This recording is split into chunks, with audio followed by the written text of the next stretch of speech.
I was working with a client and the same situation came up with multiple individuals.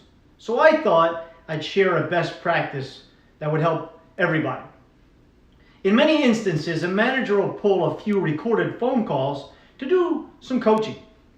And after 4 decades of listening to calls, I've noticed most people dwell on the negative.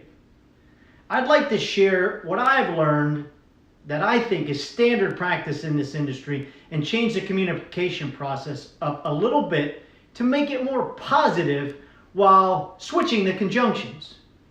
If you grew up watching Schoolhouse Rock like me on Saturday morning, you remember the little cartoon character singing, "Conjunction, junction, what's your function? I got and but nor, and they'll get you pretty far." Anyway, substitute one conjunction for another, and it's a world of difference. The coaching discussion goes something like this. "Christina, you did a great job in taking care of the client today, but you missed the opportunity to educate them about our mobile app. Let's make sure we focus on educating the client about all the opportunities that we have that will help them."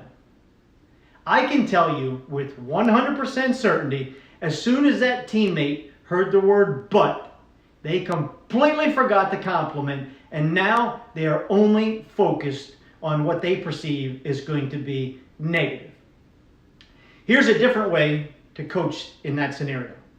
"Christina, you did an excellent job taking care of that transaction for the client.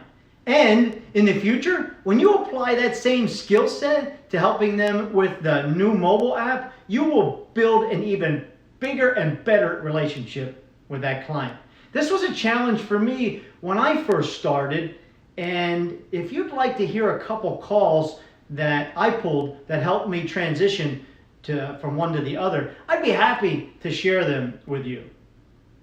I challenge each one of you this week to listen to a few conversations, whether they be in person or on television or on the radio, and see how many times the word "but" is used and how it completely changes the context of the entire dialogue.